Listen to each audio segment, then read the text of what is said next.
Hello friends, इस video के अंदर हम चर्चा करेंगे इंडियन रेलवे फाइनेंस कॉरपोरेशन के बारे में।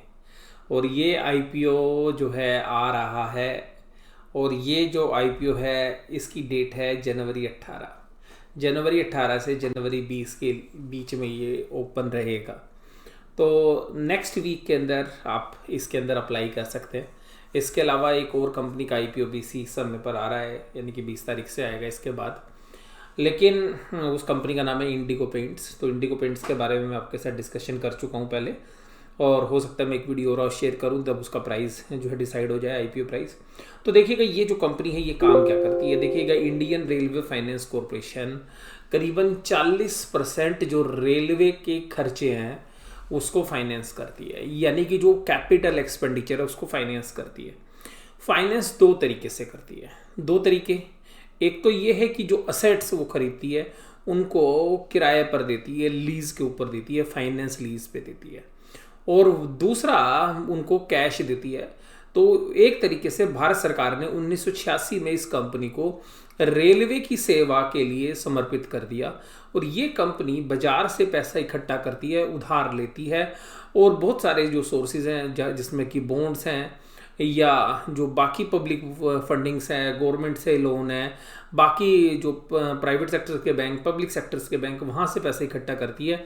और उस पैसे से रेलवे के जो प्रोजेक्ट्स हैं उनको फाइनेंसिंग करती है, और उस पे जो उसको ब्याज की इनकम होती है वो वास्तव में इसके लिए इनकम का सोर्स है। इस कंपनी की स्ट्रेटेजी क्या है? ये कंपनी की स्ट्रेटेजी ये है कि रेलवे जितना बढ़ेगा उतना इनका बिजनेस बढ़ेगा। तो अगर इसके बिजनेस की बात करें तो देखिएगा 2018 के अंदर ये 2000 करोड़ का प्रॉफिट कमाते थे। 2020 आते आते ये करीबन 3200 करोड़ का प्रॉफिट कमा रहे हैं। जबरदस्त ग्रोथ है। क्रिसिल और इकरा की जो रेटिंग्स हैं वो AAA रेटिंग्स हैं, और AAA A1+ है। तो आप ये समझ सकते हैं कि इसकी जो फाइनेंशियल्स हैं वो काफ़ी स्ट्रॉन्ग है, मजबूत है। लेकिन देखिएगा NBFC वाले जो फंक्शंस हैं वो इस तरीके की कंपनीज के अंदर है, एक हाथ से पैसा उधार लेना, दूसरे को उधार दे देना। तो रेलवे की परफॉर्मेंस के ऊपर इसकी परफॉर्मेंस डिपेंड करती है, और जो मार्केट में रेट ऑफ इंटरेस्ट है उसके ऊपर। अगला सवाल आपका आएगा कि क्या सर ये जो शेयर है ये शेयर हमें बाजार से लेना चाहिए या आईपीओ में अप्लाई करना चाहिए? क्या आईपीओ में हमें मिलेगा भी या नहीं मिलेगा? तो सबसे पहली बात है कि आईपीओ में मिलने की संभावना बहुत ज़्यादा है। बहुत कम आईपीओ होंगे जो इतने बड़े साइज़ के आईपीओ होंगे।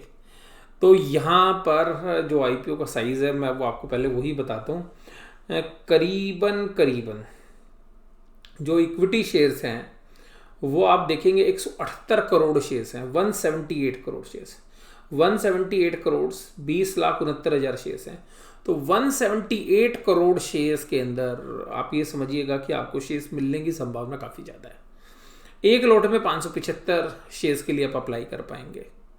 मैक्सिमम से मैक्सिमम 13 लॉट के लिए अप्लाई कर सकते हैं, या 7475 शेयर्स के लिए आप अप्लाई कर पाएंगे।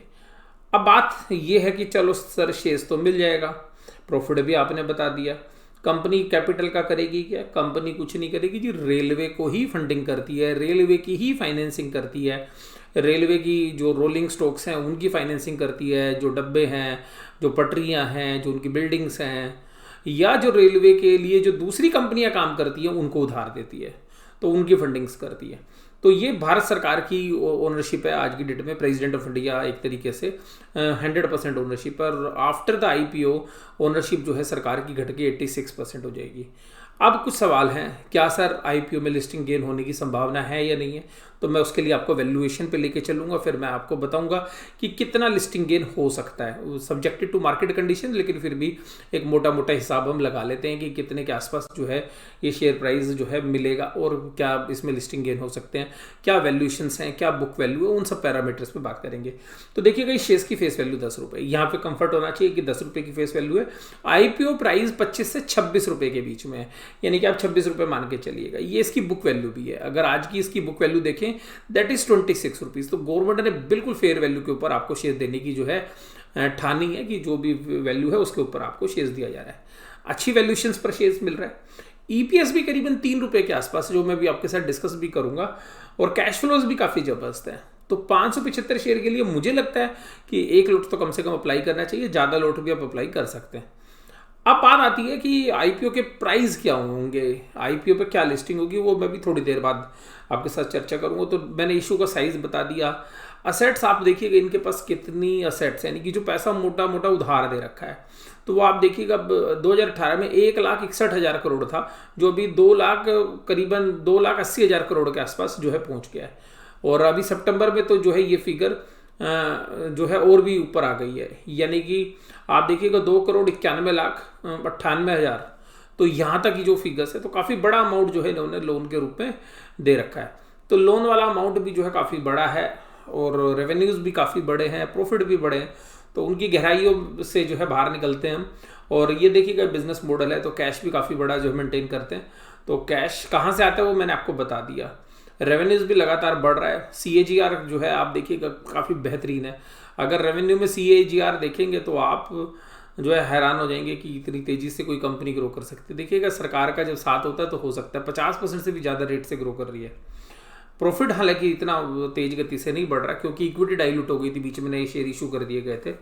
तो फिर भी आप देखिएगा 3 रुपये 40 पैसे की EPS थी पिछले साल।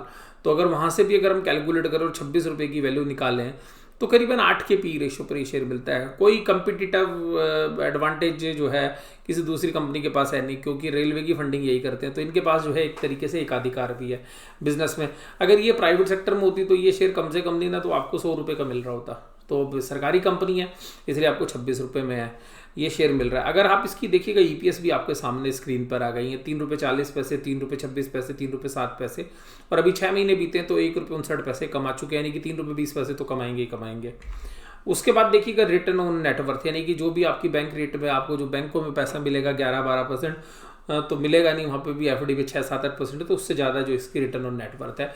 तो रिटर्न ऑन नेटवर्थ भी एक्सेलेंट है, इसमें कोई दिक्कत नहीं है। तो इसका मतलब मान के चलिएगा कि जो रिटर्न ऑन नेटवर्थ है वो इतना तो शेयर प्राइस हर साल बढ़ना ही चाहिए। हालांकि डिविडेंड भी इस कंपनी में अच्छा मिलने की उम्मीद है। तो देखिएगा बुक वैल्यू आपके सामने है 26 रुपये और 67 पैसे, तो 26 रुपीज़ 67 पैसे।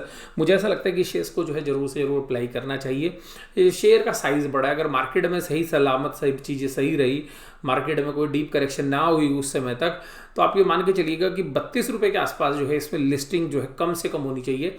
तो मुझे ऐसा लगता है 32 से 36 रुपये के बीच में इसको जो लिस्टिंग होनी चाहिए, और 5 से 6 रुपये जो है आराम से जो है बन सकते हैं। और 26 रुपये इसकी बुक वैल्यू, तो 26 में 6 लगाइएगा, तो अगर हम थोड़ा सा कंजर्वेटिव भी सोचें तो 30 रुपये भी अगर मिलेंगे तो 4 रुपये, और 4 रुपये अगर आपको मिलते हैं और आपको अलॉटमेंट आ जाती है क्योंकि बड़ा इशू है, तो 10% तक के अगर गेन भी आते हैं तो नोट बैड। और उसके बाद देखिएगा डिविडेंड भी ये कंपनी जो है लगभग आपको 1 रुपये के आसपास का डिविडेंड भी हर साल देती रहेगी, तो डिविडेंड यील्ड भी रहेगी आपके पास। दूसरी बात क्या रहेगी, ओवरहैंग क्या रहेगा, ओवरहैंग ये रहेगा कि अभी भी सरकार के पास 84% होल्डिंग होगी, तो OFS के माध्यम से आपको शेयर जो है बेचे जाने वाले जो हैं रहेंगे, तो सरकार आगे एक तरीके का ओवरहैंग जो है इस शेयर्स के अंदर रहेगा।